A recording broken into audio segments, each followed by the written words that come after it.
qui permettent de faire une table ronde. Donc, merci à vous tous d'être venus ici pour cette table ronde qui va parler de la table des trois lois, science-fiction et robotique. Alors, avec tout au bout là-bas, Émilie Kerbalek, qui est une jeune autrice et qui a écrit Quitter jeune autrice, qui a écrit un très beau roman qui s'appelle Quitter les monts d'automne. À côté d'elle, Boris Alexandre, alors, qui s'est greffé, il n'était pas dans le programme préparatoire, mais je suis très content qu'on puisse l'accueillir dans cette table ronde, parce qu'il est docteur en sciences cognitives, donc il vous expliquera après ce que c'est, et spécialisé justement, entre autres, dans le comportement des intelligences artificielles et des robots, si j'ai bien compris. À côté de lui, Nicolas Labarre, qui est un universitaire, auteur d'une étude qui s'intitule Heavy Metal, l'autre métal hurlant, c'est-à-dire l'édition américaine de Métal hurlant, et qui est aussi romancier, qui a écrit un très sympathique roman qui s'appelle Le camphrier dans la ville flottante. Et enfin, à côté de moi, Serge Lehmann, qui est auteur, scénariste de BD, et qui est grand spécialiste de la science-fiction ancienne, et qui vient de sortir une anthologie qui s'intitule Maître du vertige, avec une longue introduction sur justement l'histoire de la SF française qui donne le vertige. On va pouvoir en parler après. Alors, pour commencer, il faudrait peut-être résumer pour nos amis ici présents qu'est-ce que c'est que les trois lois. On a tous tendance à penser qu'on les connaît, les trois lois d'Asimov sur la robotique, mais le comportement des robots, mais il faudrait peut-être quand même les rappeler. Alors, je ne sais pas lequel d'entre vous. Je crois que je me souviens des trois lois. La première, c'est un robot doit obéir à... Non, je vais voir si je les connais encore. Doit obéir aux ordres qu'il reçoit des êtres humains, sauf si ces ordres menacent l'existence d'un être humain. C'est pas un truc comme ça. C'est la 2. Non, alors attendez, il y a deux lois autoréférentes, mais la première n'est pas autoréférente. Donc un robot doit obéir aux ordres qu'il reçoit, sauf si ces ordres menacent la vie d'un être humain. Ensuite, il y a la deuxième loi qui est un robot doit protéger sa propre existence, sauf si cette protection contrevient à la première loi. C'est la 3, ça. Ou c'est la 3. Et il y en a une au milieu. Non, c'est la première. Non, c'est la première. Il manque la première. La première, jamais faire de mal à un humain. Ah oui, c'est ça, tout à fait. Jamais faire de mal à un être humain, ni en restant passif, laisser un être humain exposé au danger. exposé au danger. Et ensuite, les deux autres, c'est des compléments, en fait. Donc finalement, je m'en souviens. Et Serge Lehmann, alors, ces trois lois ont été exposées en quelle année pour la première fois? Alors, je n'en sais rien. 1942, non?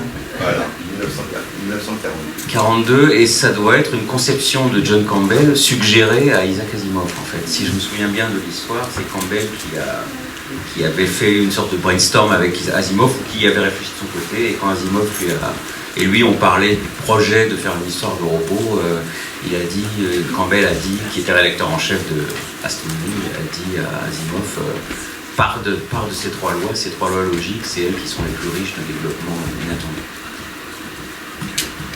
Alors, effectivement, comme Serge Lehmann vient de le rappeler, ces trois lois apparaissent donc, au milieu des années 40, mais les robots sont beaucoup plus anciens que cela. Et je pense que peut-être, puisqu'on est là pour parler de l'influence de ces trois lois sur la science-fiction, on pourrait peut-être parler d'abord de comment se comportaient les robots avant les trois lois, quelles étaient les grandes thématiques utilisées par les auteurs en la matière. Oui, il semble que globalement, les robots avant Asimov, ils sont de deux types. Le robot qui est une machine, une pure machine, un outil, et c'est l'outil humanoïde qui vraiment est dépourvu de toute conscience, de toute espèce d'intelligence, ou la créature de Frankenstein avec un corps métallique. Et la créature de Frankenstein avec un corps métallique, invariablement, se révolte, se rebelle, et essaye d'une manière ou d'une autre de s'autonomiser. Et donc pour moi c'est vraiment les deux grands types. Et de temps en temps on a aussi des robots qui sont des robots excuses. C'est-à-dire le robot qui est simplement un élément de design, d'apparence, dans lequel on va avoir un être un peu robot, mais qui est un extraterrestre, qui est une sorte d'hybride, de cyborg, et qu'on peut éventuellement appeler robot pour le plaisir du mot, pour le plaisir de s'inscrire dans cette filiation-là. Est-ce qu'il n'y a pas aussi, alors là je me retourne vers Serge Lehmann, il connaît bien ça, est-ce qu'il n'y a pas aussi les robots qui sont parfaitement humains et qui essayent de devenir humains, je pense par exemple à Villiers-l'Isle-Adam. Il y a le cas très particulier de Villiers-l'Isle-Adam, d'ailleurs même pour rebondir sur ce que tu viens de dire, d'une certaine manière le monstre de Frankenstein est un robot. C'est un robot de chair, mais c'est un robot, quoi. C'est le prototype du... Enfin, comment dire, tout sort de lui d'une certaine manière. Et c'est pas un hasard si on a comparé les futurs de Villiers-l'Isle-Adam à Frankenstein en termes d'envergure littéraire et d'influence. C'est vrai que Frankenstein raconte la création d'une sorte d'androïde, d'être humain post-mortem. Mais le thème de la femme artificielle est presque aussi important dans l'imaginaire. La femme robot de Métropolis doit absolument tout à Villiers-l'Isle-Adam, y compris d'ailleurs, je pense, au niveau de l'apparence. Parce que Villiers qui écrit somptueusement à 3 ou 4 pages où il décrit l'apparition de l'andréide, parce qu'il invente ce mot, l'andréide, et où il y a une espèce d'iridescence, enfin c'est de la poésie, c'est un immense écrivain, et on a une impression en fait de son robot, et cette impression est traduite à l'écran dans le Métropolis de Fritz Lang quand on voit cette femme robot entourée d'anneaux lumineux qui se transforme. Il y a tout un truc chez Villiers sur la matière radiante qui est censée imiter la chair humaine, et les sensations de la chair humaine. Il y a toute une réflexion là-dessus. Mais je suis d'accord, je pense qu'effectivement on a affaire à un archétype qui se présente sous deux faces. La première, c'est une face imitation de l'humanité, et la deuxième, c'est la magie d'un outil extrêmement performant. C'est donc deux séductions qui sont liées plus ou moins à la révolution industrielle et à la révolution scientifique en fait. Sinon, il y a quelques cas très particuliers et très intéressants.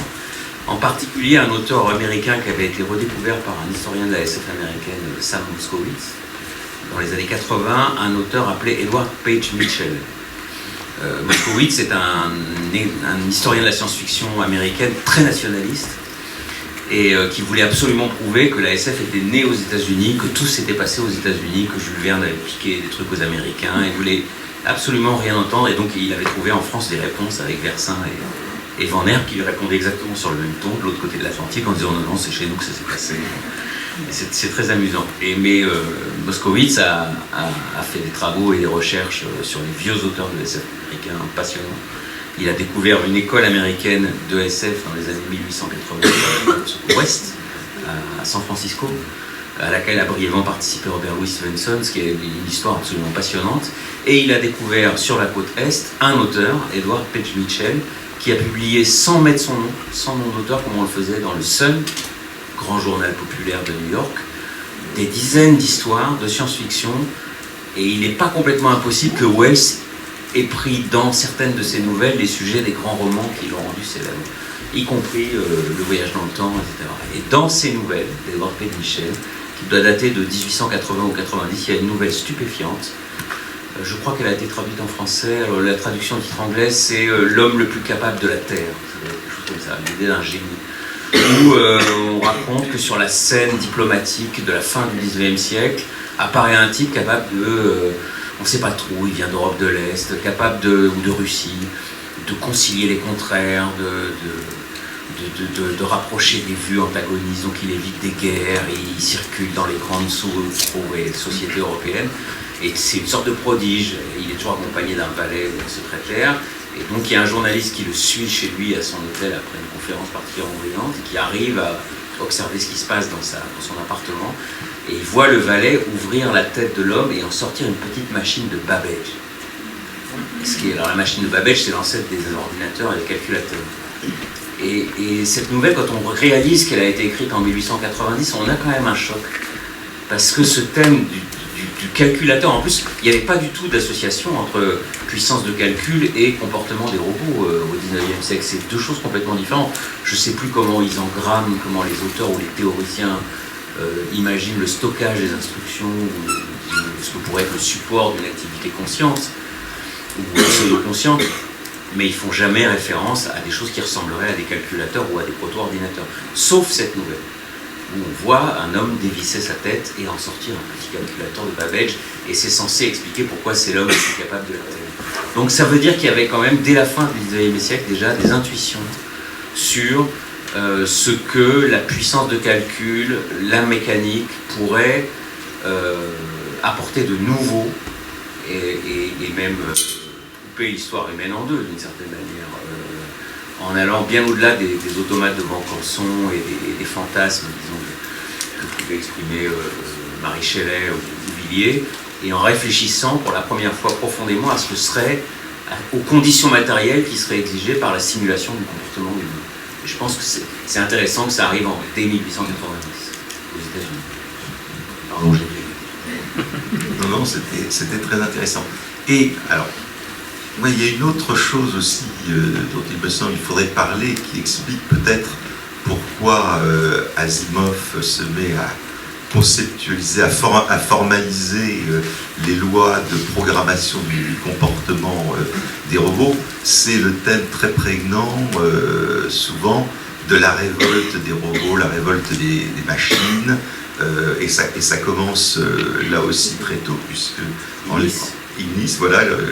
Mais il y en a d'autres après, aussi bien en France qu'aux États-Unis. C'est presque, pour utiliser une expression assez galvaudée aujourd'hui, c'est presque la peur du grand remplacement de l'humanité par les machines.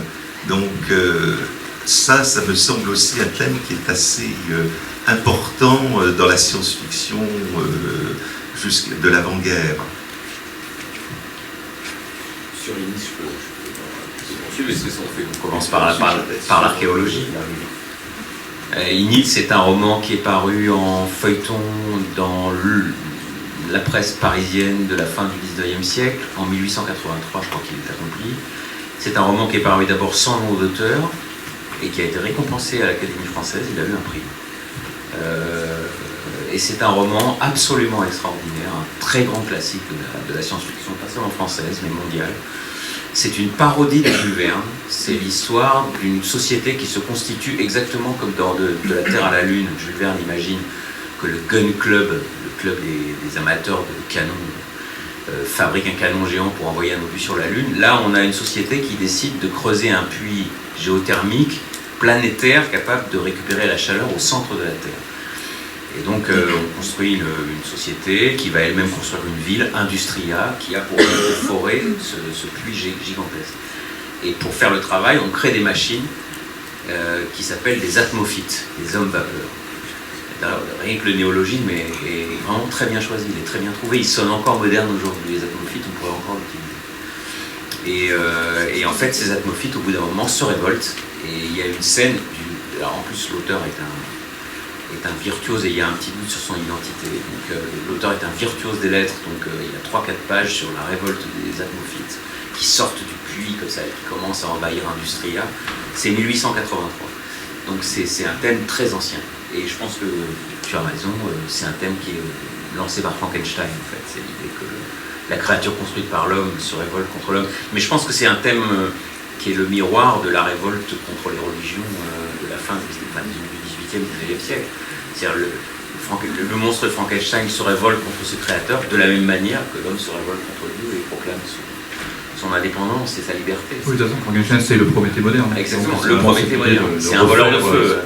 C'est un voleur de feu. Et alors, juste pour finir sur Ignis, donc l'auteur a finalement, au bout de la 3e édition, été révélé. Il s'appelle Didier de Chouzy. Mais c'est un auteur qui n'a jamais fait que ça.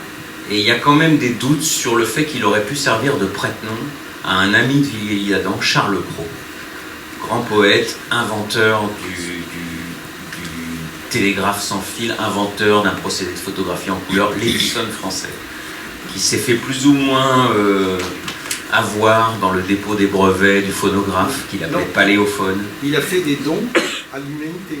Oui. Et en particulier au niveau cinématographique, il a inventé le système de croisillon qui permettait au film d'avoir toujours la même vitesse. Et il en a fait don à l'humanité pour que tout le monde en profite. Ouais. Donc il n'a pas vendu son brevet. Voilà. Mais Edison, par contre, lui, a déposé un A brevet. déposé un et donc- brevet qui était la copie du sien. C'est quoi? Voilà, c'est ça. Et ce type qui était un type assez merveilleux, en fait, ami d'Alphonse Allais, de toute la bohème parisienne de l'époque, qui fréquentait le Chat Noir, a écrit quelques nouvelles de science-fiction très amusantes. Il a aussi inventé un grand thème de la science-fiction qui est l'idée, comment est-ce qu'on imagine la communication interplanétaire en 1880. Et il imagine des lampes géantes, et puis après il transforme ça en une espèce de radiotélescope inversé. Enfin, c'est absolument passionnant. Et il se pourrait que ce soit lui qui ait écrit Inis sous le pseudonyme ou sous le prête-nom du comte Didier de Chouzy, qui existait bel et bien, mais qui était contrôleur des finances. Donc il n'est pas sûr que... Enfin, ça n'empêche rien, mais ça sent quand même un peu l'arnaque littéraire. Et c'est un roman fondamental pour l'histoire de la SF et pour le thème des robots. Nicolas Labarre. Et en fait, aux États-Unis, sur le thème de la révolte des robots, ce qui est assez frappant quand on visite l'exposition en haut, c'est de se rendre compte que le robot-outil, il est quand même assez fortement conceptualisé comme l'esclavage. C'est-à-dire qu'il y a un homme vapeur des plaines, et l'homme vapeur des plaines, on lui donne des traits d'ancien esclave, on lui donne des traits d'homme noir. Et donc la peur de la révolte, cette peur assez profonde, celle de Birth of a Nation, enfin celle vraiment du récit du Sud qui pourrait être pris d'assaut par les Noirs, je pense que c'est une partie de l'explication.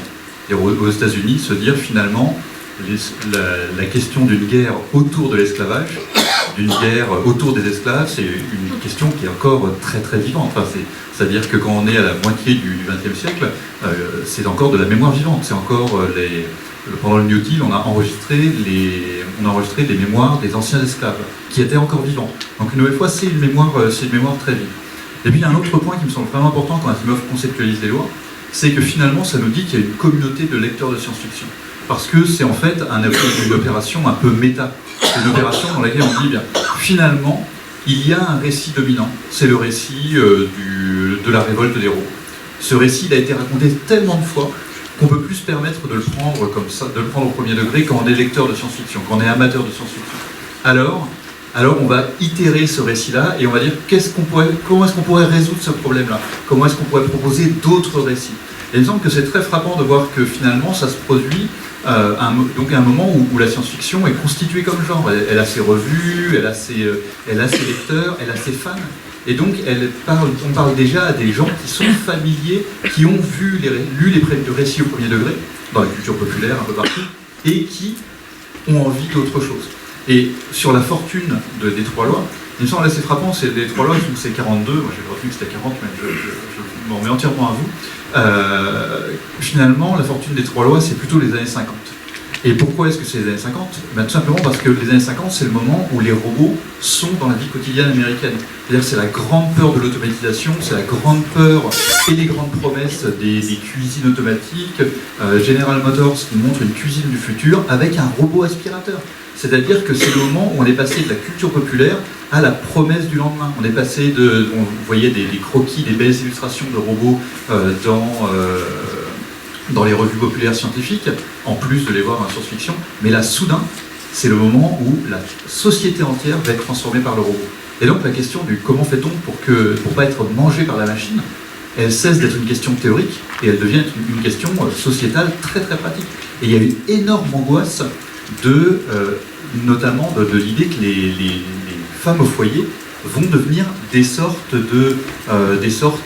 d'ingénieurs qui se contentent d'appuyer sur des boutons. Et alors si elles appuient sur des boutons, elles auront du temps libre. Et alors que va devenir la société américaine si les femmes ont du temps libre? Et donc il me semble que vraiment cette idée qu'il faut cadrer la robotique, qu'il faut cadrer la machine dans les années 50 devient immédiate et sort du cercle des lecteurs de science-fiction pour devenir une question générale. Et je crois vraiment qu'on peut expliquer cette fortune d'Asimov, qui n'est pas immédiate, aussi par cette transformation de la société dans laquelle il écrit. Juste pour rebondir là-dessus, je pense que c'est une crainte qui est toujours extrêmement présente. Et un bon exemple, c'est par exemple Musk, donc l'entrepreneur américain, lorsqu'il a présenté donc son projet de faire un robot humanoïde, son Android. Donc il commence déjà par projeter une photo de ce robot, et donc on reconnaît clairement une forme humaine. Et la première chose qu'il va dire, donc c'est-à-dire avant même de dire à quoi le robot servira, la première chose qu'il va dire, c'est que c'est un robot friendly. Donc c'est-à-dire là, il fait référence clairement à la loi numéro 1. Ensuite, il va aussi dire que c'est un robot qui est fait pour évoluer dans un environnement qui est fait pour les humains. Donc là, on retrouve aussi la loi numéro 2. Et ensuite, il va dire, donc là, il le dit sur le ton de l'humour, mais il le dit quand même, il dit que c'est un robot que l'on peut fuir et qu'on peut maîtriser physiquement. Donc c'est pour dire aussi qu'il y a tout un imaginaire qui s'est construit autour et qu'on retrouve dans la robotique, alors que pourtant la robotique est confrontée à un certain nombre de freins, c'est-à-dire qu'on est très loin un peu de l'image du robot qu'il y a dans la science-fiction, voilà, qui est, on va dire, justement proche de l'intelligence humaine. Et il y a plusieurs freins à ça, notamment déjà c'est la mobilité, parce que donc, un robot c'est aussi un être qui est mobile. Et c'est extrêmement dur de faire marcher un robot, de le faire marcher dans un environnement changeant. Il y a aussi la question de l'autonomie, parce que dans la définition du robot, il y a aussi le fait qu'il faut que ça soit un être autonome. Donc ça, c'est une question extrêmement difficile. Et puis, il y a enfin le fait de pouvoir reproduire au final l'humain. Donc déjà physiquement, parce qu'au final, un corps humain, c'est extrêmement complexe. On est à la fois souple et en même temps dur. On peut se briser facilement, mais en même temps, on est assez résistant. Et puis il y a aussi toute la question au niveau cérébral. Voilà, c'est extrêmement dur de... Par exemple, comment est-ce qu'on modélise une émotion? Comment est-ce qu'on programme une intelligence? Ce qui fait qu'aujourd'hui, on n'est absolument pas dans, on va dire, une intelligence généralisée, donc c'est-à-dire comme ça pourrait l'être pour l'humain, mais qu'on est dans une intelligence qui est très spécialisée. Donc souvent, la plupart des robots, ils sont intelligents, mais juste pour une seule chose. Mais donc voilà, c'était pour souligner le fait que c'est une crainte qui reste extrêmement présente. Pour rebondir d'intervenant à un intervenant, effectivement, est-ce que le mot intelligence est adéquat en fait? Quand on parle d'intelligence artificielle, vous travaillez donc dans ce domaine, est-ce que c'est pas un abus de langage? Est-ce que à partir du moment où il y a zéro conscience derrière, on peut parler d'intelligence? Et donc s'il n'y a pas de conscience derrière, est-ce qu'il y a un libre arbitre? Est-ce que les robots peuvent se révolter? Ils n'ont aucune volonté propre. Ils ne peuvent pas se fixer d'objectifs eux-mêmes. Pour l'instant, c'est toujours les êtres humains qui leur fixent des objectifs, il me semble. Je ne sais pas ce que vous en pensez. D'un point de vue philosophique, est-ce qu'on peut parler d'intelligence et de conscience? En tout cas, ce qui est sûr, c'est qu'on est actuellement très loin du robot qu'on voit dans la science-fiction, qui serait un peu un modèle de l'intelligence humaine. Après, déjà, en fait, est-ce qu'on peut programmer des valeurs et une morale? Je pense que la question, elle est plutôt là. Parce qu'au final, un algorithme éthique, ça n'existe pas.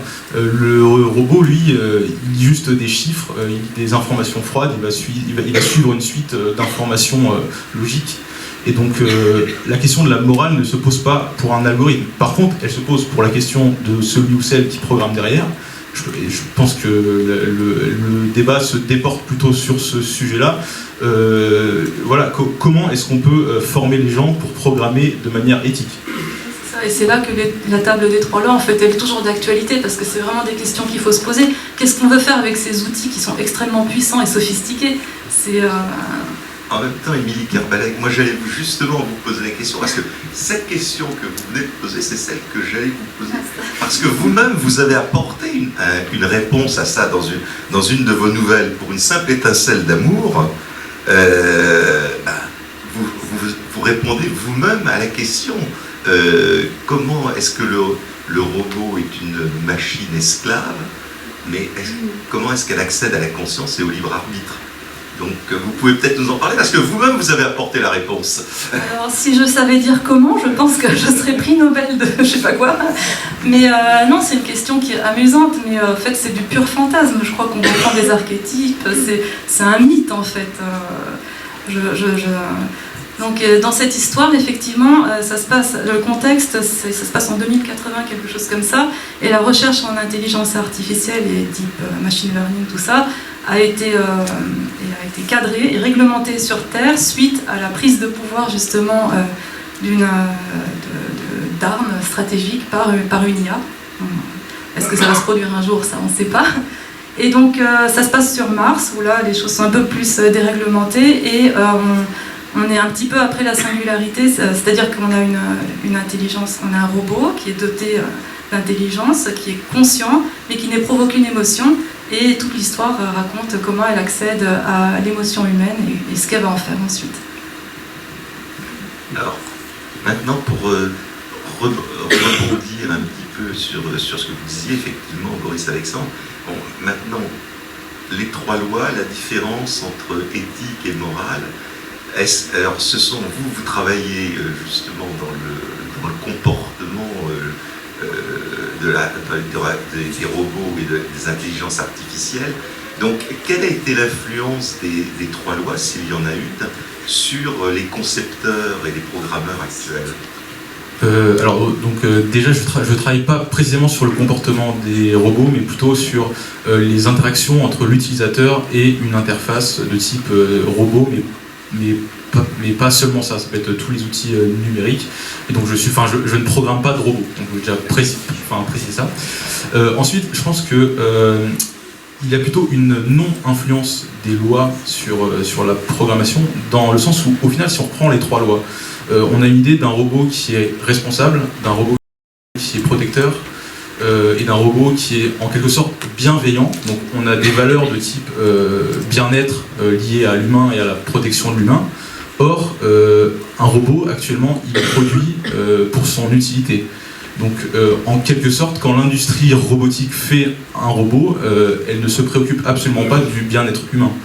Je pense que la crainte, il faut plutôt la poser à ce niveau-là, c'est-à-dire qu'un robot, il ne voit pas le monde, si on prend le cas d'un robot intelligent, il ne voit pas le monde d'une manière neutre, il le voit sous le prisme de l'utilité. Il a été créé pour un besoin marchand, pour répondre à une vision, on va dire, utilitariste. Et donc je pense que c'est ça aussi qu'il faut rappeler, c'est qu'aujourd'hui, la robotique, en tout cas telle qu'elle est pratiquée par les industries, elle est inféodée à des impératifs économiques. Et donc là, on sort totalement de l'idée de valeur et de protéger l'humain.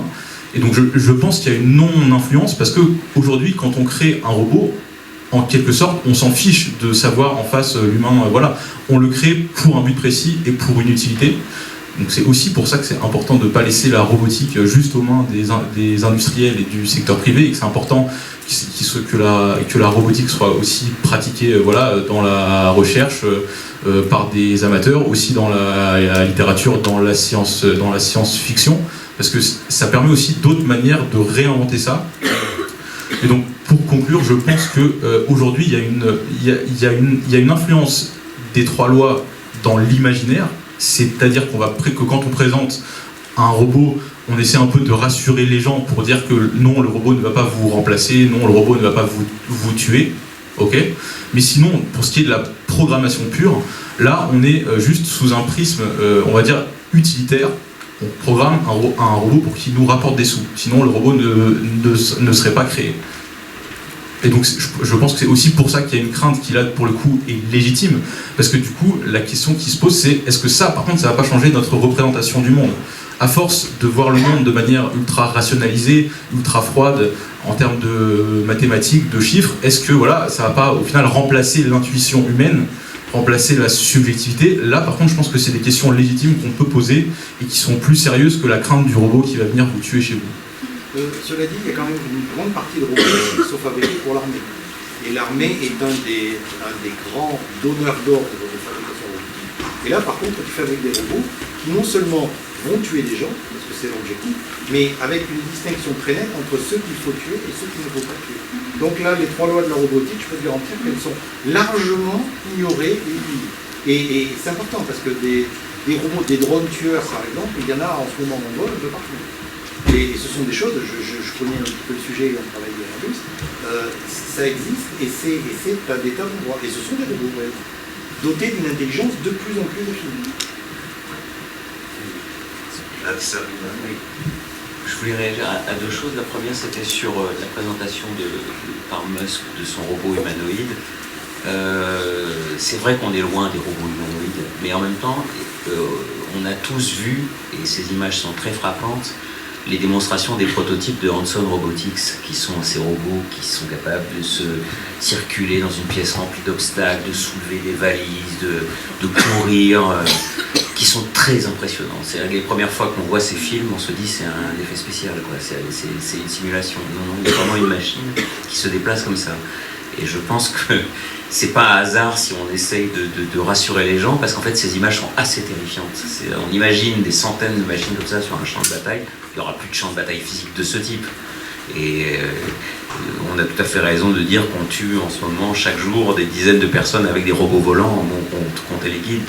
Mais ces images sont des images assez inquiétantes en fait, de robots dystopiques. On est un peu entouré de ça. Et je pense qu'il y a peut-être un travail de compensation et de relations publiques en créant des robots gentils qui sourient, qui s'appellent Asimo, ou des jolis petits, voilà, ou des hôtesses d'accueil, ou des choses comme ça. Alors il y avait une chose aussi dans le rapport avec l'esclave, juste un détail, il y a un immense cycle, un feuilleton français des années 30 qui s'appelle Les Aventuriers du Ciel, qui est un immense feuilleton pour enfants de science-fiction où un groupe d'explorateurs font le tour du système solaire et sur Mars, on découvre une civilisation de robots et les robots s'appellent eux-mêmes des Slavok. Donc c'était pour dire que c'était même pas forcément lié au contexte américain. Après tout, le mot robot qui est d'origine tchèque veut dire travailleur. Donc tout ça est quand même assez lié. Sinon, je trouve que le cœur du sujet, c'est alors c'est peut-être pas directement greffé sur la problématique des trois lois, mais ça a à voir quand même. C'est ce que vous disiez sur l'intelligence et la conscience. Moi, je pense qu'il y a j'ai toujours l'impression qu'il y a une sorte de discours caché dans le discours sur l'intelligence artificielle, parce qu'en fait, il y a une sorte d'implicite, c'est-à-dire intelligence artificielle, mentalement, on complète, il y a donc une intelligence humaine et une intelligence artificielle. Et on fait une espèce de parallèle et même de mise en miroir en disant ben, c'est le même mot, c'est juste le support qui change, il y a du silicium d'un côté et du cerveau humain de l'autre. Et alors il faudrait en fait définir très précisément ce que c'est que l'intelligence et voir à quel point ça n'a rien à voir avec la conscience. C'est-à-dire que je dis ça parce que j'ai dans l'anthologie du festival qui sort, j'ai écrit un bref papier sur cette question de sémantique. L'intelligence, il y a plusieurs définitions de l'intelligence, mais basiquement c'est toujours plus ou moins la capacité à résoudre des problèmes. Voilà. Et donc effectivement une fourmi est intelligente, c'est résoudre un problème qui consiste à ramener quelque chose à la fourmilière. Un oiseau trouve son chemin sur des milliers de kilomètres, il est intelligent. Donc nous n'avons pas le privilège de l'intelligence, nous avons le privilège de la conscience. Et c'est pour ce qu'on en sait, dans notre biosphère. Et je pense qu'il y a une espèce d'arnaque cognitive, justement, dans le fait d'utiliser le mot intelligence artificielle, parce qu'en fait, on se dit, en fait, si on pousse assez la puissance de calcul, à un moment ou à un autre, les robots vont devenir intelligents et conscients comme nous. Pas du tout. C'est pas juste empiler des circuits jusqu'à ce qu'on soit intelligent. Le robot, enfin, le cerveau humain ne marche pas comme ça, et la cognition humaine, la conscience humaine, je veux dire, il y a assez d'essais depuis un siècle, et bien avant, depuis les Grecs, sur l'impossibilité d'établir un lien direct entre un mécanisme biologique et la production de la conscience. On ne sait pas ce que c'est la conscience. On ne sait pas trop ce qu'on est en fait. Il est possible qu'en fait on soit le produit d'algorithmes biochimiques ou biologiques extrêmement sophistiqués, mais je pense qu'on est très très très très loin de savoir les reproduire. Oui, mais on pourrait aussi découvrir, enfin je veux dire, il y a des options philosophiques dans ce monde qui ne sont pas de type scientiste, c'est-à-dire il y a des philosophes spiritualistes qui disent on peut faire tout ce qu'on veut, mais rabattre l'esprit humain sur le cerveau, en disant tout ce qui est dans l'esprit est dans le cerveau, c'est très difficile, quoi, voire impossible. Il y a un truc indémontrable. De l'extérieur, une idée, ça ressemble à un courant électrique dans des synapses. De l'intérieur, c'est l'expérience vécue. Et il n'y a aucune manière de logique de passer de l'un à l'autre. D'accord, c'est vraiment là le fossé en fait. Voilà, et c'est quand on parle des trois lois et de tout ça, à mon avis, il faut quand même reposer cette idée générale et qui est justement, mais je pense que c'est intéressé de la part de ceux qui tiennent ce discours sur l'intelligence artificielle. C'est une manière de dire, encore 50 ans et on va vous les faire, les machines intelligence, encore 50 ans et on vous fera des simulations de vous-même sur ordinateur. Mais c'est du blabla. Je pense que ça C'est aide à gens qui ont développer qui ont des crédits. choses à vendre, mais en fait, on n'a pas la moindre idée de comment on est la conscience, pas la moindre. C'est un mystère philosophique. Et nous défaire de ce mystère au profit d'ingénieurs qui nous vendent des trucs à base d'algorithmes, à mon avis, c'est une des plus grandes dépossessions que l'humanité connaîtra dans les prochaines années. Je suis tout à fait d'accord. Mais il est vrai néanmoins quand même que ça produit des outils de plus en plus sophistiqués. C'est autre chose. Ce sont des outils, ce sont des machines, ce sont des outils, des smart robots extrêmement sophistiqués. Alors moi je vais me tourner là maintenant vers Nicolas Labarre parce que là on vient d'aborder ces problèmes passionnants, j'allais dire, de ce qui se passe dans notre vie réelle, mais revenons un petit peu aussi à la littérature et à la bande dessinée. Alors l'influence des trois lois, ou la non-influence des trois lois dans la bande dessinée, parce que je crois que vous avez entre autres constaté qu'il y avait une différence, c'est plutôt l'éthique que les trois lois, etc. Oui, alors peut-être juste un tout petit mot sur la discussion précédente. Il me semble qu'il y a quand même quelque chose d'assez frappant dans la production actuelle sur les robots, qui est le déplacement justement de la question des trois lois, de la révolte, vers la question du test de Turing, et précisément de toutes les modes de détermination de la conscience. Et le film magnifique Ex Machina de Alex Garland est pour moi l'exploration la plus pleinement réalisée de cette question-là, avec précisément une sorte de déclinaison de toutes les théories de la conscience, et cette idée que finalement le comportement extérieur ne permet pas de trancher cette question de la conscience. C'est-à-dire que si on a un être dans le monde, finalement la question de la conscience, elle peut se résoudre uniquement par ses actions et par l'observation extérieure. Et c'est pour ça un film qui me semble d'autant plus qu'il s'agit d'un film, et donc on est sur une représentation nécessairement extérieure, absolument brillantissime. Mais bon, c'est pas ce n'est plus la question. Non, en fait, ce qui est étonnant quand on regarde Asimov et les trois lois dans la bande dessinée, il me semble que c'est finalement leur peu d'écho initial. Et je pense que leur peu d'écho initial, il peut s'expliquer de deux manières. La première explication, c'est finalement que, comme je le disais, le succès d'Asimov ne me semble pas immédiat. C'est-à-dire que si on regarde la science-fiction, notamment en bande dessinée, autour de la publication des robots, ben c'est oublier le fait qu'il y a une construction rétrospective. C'est une loi importante parce qu'elle a été répétée, parce qu'elle a été intégrée, parce qu'elle fait partie de la culture populaire, comme la litanie de la peur de Dune, comme des choses facilement mémorisables, qu'on s'échange comme une sorte de valeur d'échange entre geeks. Il y a quelque chose, connais-tu les trois lois? Je connais les trois lois, est-ce que tu sais invoquer Cthulhu? Voilà, enfin, on fait ces trucs-là. Donc voilà, il y a une valeur rétrospective, et à l'époque on ne le voit pas. C'est-à-dire que notamment la bande dessinée nord-américaine n'est pas du tout à ce stade de conscience. Elle n'est pas du tout à ce stade de conscience, notamment parce que l'idée, c'est que cette bande dessinée, elle s'adresse à des néo-lecteurs. C'est-à-dire que les comic books nord-américains, ils renouvellent en permanence leur lectorat. Et en plus, c'est une forme neuve. En 1938, c'est super, c'est le premier numéro d'Action Comics, c'est l'apparition des comic books. Donc les robots, les trois lois d'Asimov, c'est les débuts du comic book. Donc il n'y a pas d'histoire de cette forme-là. Et donc qu'est-ce qu'on fait dans les comic books? Eh bien on traite les robots comme des monstres créés par des savants fous. Chaque comic book a 3, 4, 5 histoires. Dans la moitié d'entre elles, il y a un savant fou, il faut bien qu'il crée des bidules. Donc de temps en temps, il crée des monstres un peu géants, de temps en temps, il crée des sortes de fantômes, et de temps en temps, il crée des robots. Mais c'est le même. Et c'est toujours plus ou moins l'histoire de Frankenstein, plus ou moins explicitement, et tout ça est inspiré par les films Universal de l'époque. Donc ça c'est la première chose, et je pense qu'il y a un effet simplement des propriétés des comic books nord-américains qui fait que ça ne se prête pas à cette réflexion un peu plus avancée sur les formes populaires. Et puis l'autre point, c'est qu'il me semble que les trois lois, en fait, ça produit plutôt des courtroom dramas, c'est-à-dire ça produit plutôt des énigmes, des jolis puzzles. C'est-à-dire quelque chose s'est produit, et est-ce qu'on peut faire une sorte de Dorothy L. Sayers, on peut prendre plein d'analogies, mais est-ce qu'on peut résoudre ce puzzle? Comment expliquer la contradiction entre les trois lois qui semblent verrouiller toutes les possibilités narratives et le fait qu'il y a eu une histoire? Mais le mode privilégié des comic books, c'est pas celui-là.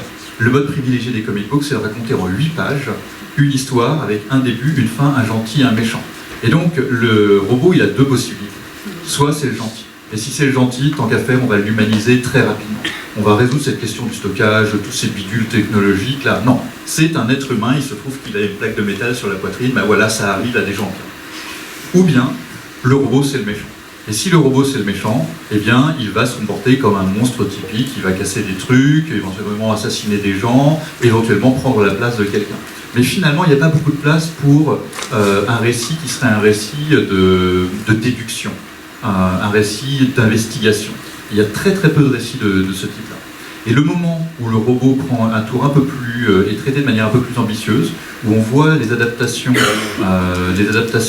de iRobot, donc pas la version d'Asimov, mais la version des frères Binder, Earl et Otto, qui est un des précurseurs, enfin une sorte de voisin d'Asimov, c'est le milieu des années 50. C'est le moment où on est dans l'automatisation, c'est le moment où aussi le robot peut tout à fait servir d'allégorie pour les droits civiques. C'est sans faire de projection, sans dire qu'il y a une projection nécessaire des questions sociales vers la littérature.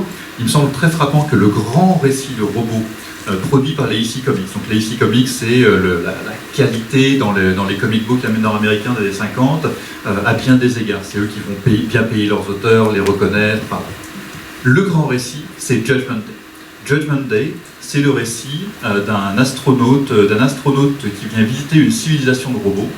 Et cette civilisation de robots, elle est divisée en deux groupes. Il y a les robots jaunes et les robots rouges.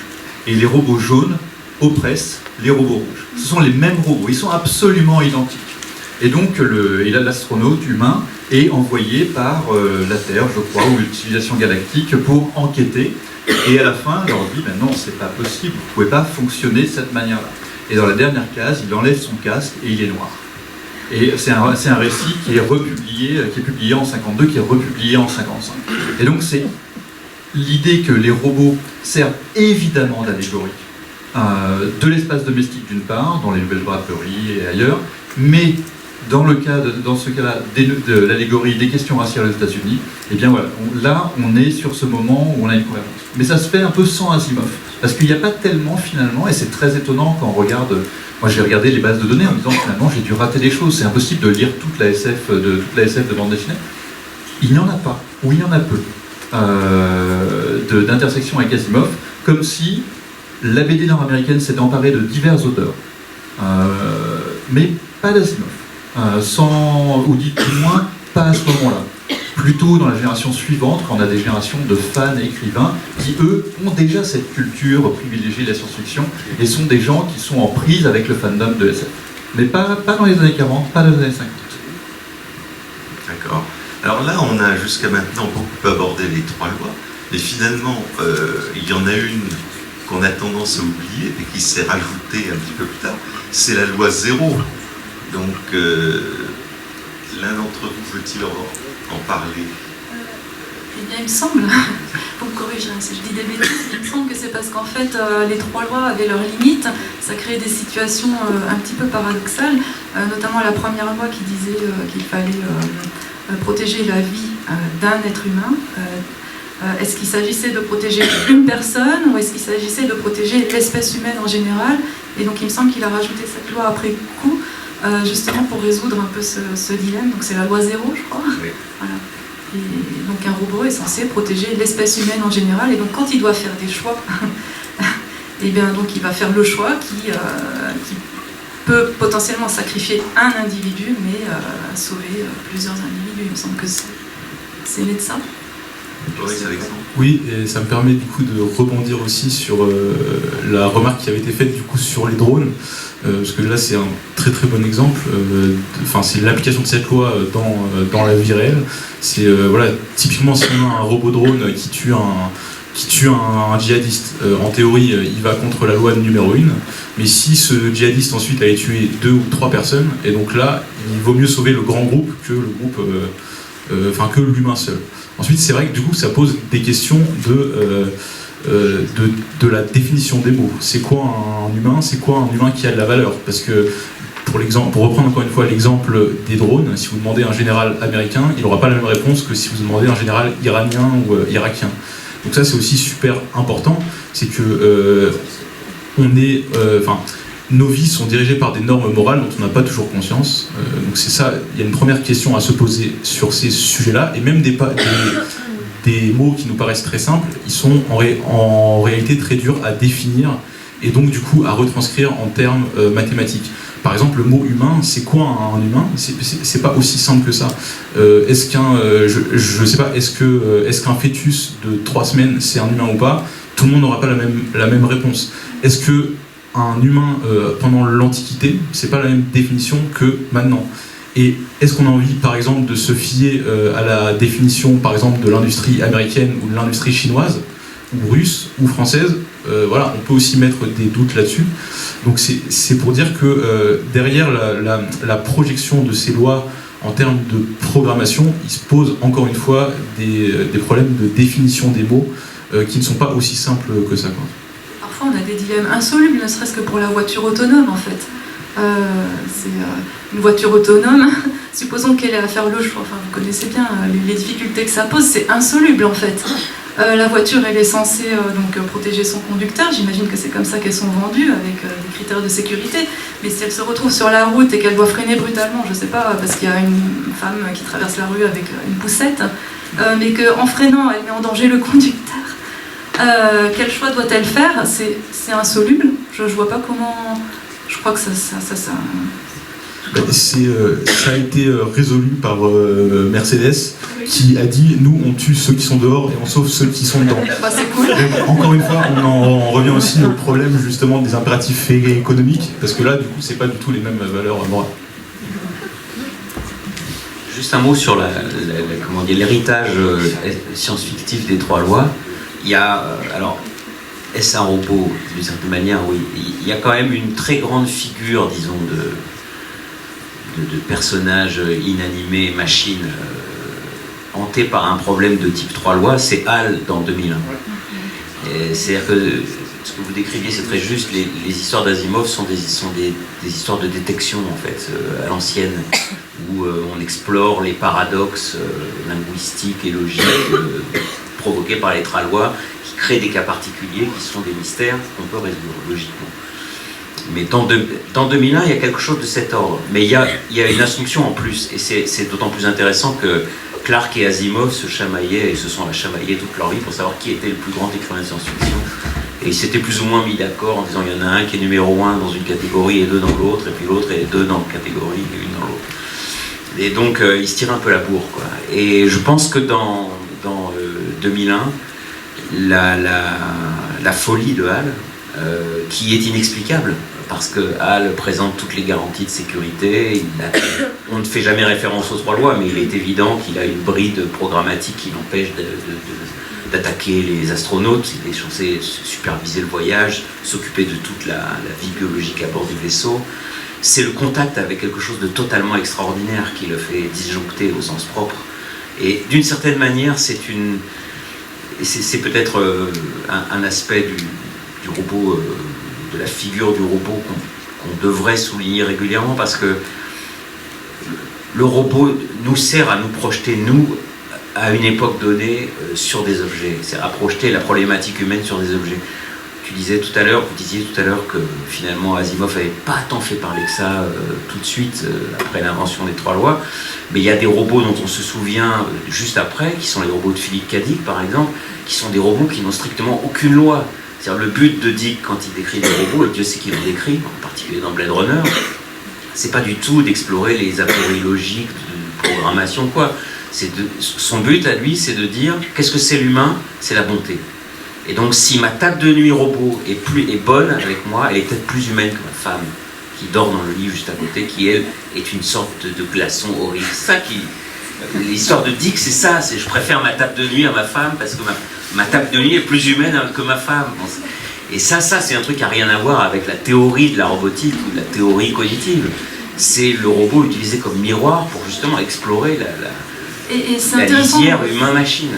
C'est intéressant ce que tu dis sur la projection, parce que justement, je regardais des vidéos de robots pour me préparer pour la table ronde, et donc j'ai vu ces vidéos d'entraînement du robot Atlas, qui sont entraînés à tuer, mais je pense que c'est du chiquet, parce que c'est des vidéos où on le voit tirer à balles réelles, et je pense pas que ce soit vrai. Mais enfin, en tout cas, je suis tombée sur des vidéos sur YouTube Japan qui montrent donc des petits robots super mignons en forme de Totoro, Donc des robots qui ont eu vachement la cote en fait pendant la période de pandémie, confinement, et qui ont été créés et commercialisés pour soulager un petit peu la détresse en fait que créait ce confinement, cette solitude en fait. Et donc on voit des gens qui ont des interactions avec un robot tout mignon qui ressemble à un petit pingouin, genre Totoro, qui fait 30 cm, avec des grands yeux qui vous regardent comme ça. Et c'est vraiment amusant de voir en fait comment ces utilisateurs arrivent à projeter des émotions sur ces créatures qui sont en somme que des machines en fait, qui peuvent simuler des émotions humaines ou des réactions humaines ou des réactions animales, parce que c'est entre la machine et l'animal, le cap, quoi. Ouais, la notion de projection, je pense, est hyper importante en fait dans la relation qu'on peut avoir avec ces robots. Merci Émilie Carvalho, parce que vous apportez justement l'introduction à la dernière question que j'allais poser, parce que nous sommes presque à la fin, si on veut avoir encore le temps de poser les questions du public, qu'on a beaucoup discuté en même temps dans cette table ronde. C'était le problème, les 3 lois, etc. Tout ça, ça tourne autour de comment faire accepter par nos sociétés la présence de robots. Et vous connaissez très bien le Japon, qui est sans doute la société dans laquelle la robotisation et la recherche robotique sont les plus développées. Et entre autres, j'avais vu qu'on développait beaucoup tout ce qui était assistance à la personne robotisée, parce que le Japon vieillit, manque de main-d'œuvre, etc. Vous-même, vous avez écrit une nouvelle sur ce thème. Alors, pouvez-vous nous parler un peu? Est-ce que le Japon, c'est la projection de la société robotisée du futur qui nous attend? Je serais incapable de répondre à cette question. Mais oui, on voit des robots ces robots qui ont été commercialisés pendant cette période, ils appellent ça des robots de compagnie en fait. Et je ne sais pas pourquoi les gens font le choix d'avoir un robot plutôt qu'un animal de compagnie, mais en tout cas, c'est peut-être parce que c'est moins cher, c'est plus pratique, je ne sais pas. C'est plus propre. C'est plus propre, ouais. Ça fait pas pipi sur le tapis. C'est peut-être la raison. Et parce qu'un robot parle aussi. Tu as des petits chiens, des petits néos, qui sont capables de faire les phrases simples et de dire « Est-ce que tu vas bien ?» Oui, ils sont capables de tenir une conversation, oui. Et c'est vraiment, l'illusion est assez bluffante. Il y a des robots qui chantent pour vous distraire. Il y a un petit robot qui s'appelle Charlie, c'est une sorte de petite poupée comme ça, qui a été créée par Yamaha, je crois. Et donc, elle chante, etc. Et donc, leur concepteur disait que ce robot, il était entre l'animal de compagnie et l'amant. Alors, bon, pourquoi pas quelque part, c'est un petit peu triste, en même temps, c'est rigolo. Et oui, alors... Peut-être que effectivement les robots sont mieux acceptés dans la société japonaise, ou en tout cas par certains cercles, qu'ils ne le sont en Europe, en France. Parce qu'on fait des recherches par exemple sur les robots qui pourront apporter tous les soins aux malades, aux gens qui sont aux gens âgés, etc. Donc il y a toute une sorte de remplacement, d'assistance. Oui, alors après, je ne sais pas si techniquement on sait créer des robots qui sont capables de reproduire vraiment toute la finesse des gestes humains quand on prend soin d'un bébé ou d'une personne âgée. Là, il me semble que non, mais vous savez certainement mieux que moi. Je sais pas trop dire. En fait, pour les gestes, je ne sais pas, mais pour les interactions humaines de type verbal, c'est extrêmement difficile, parce que d'ailleurs, il y a eu un exemple de robot de ce type qui avait été utilisé pendant le Covid. Donc j'ai oublié le nom, mais c'était un robot qui allait voir les gens et qui discutait aussi avec les infirmiers et les infirmières, justement pour faire des phrases de type bonjour, est-ce que ça va, pour rassurer un peu les gens. Et en fait, les infirmières disaient que oui, c'était bien, mais c'était bien pendant une semaine, parce qu'après, on tournait en boucle et ils nous redisaient un peu toujours les mêmes choses.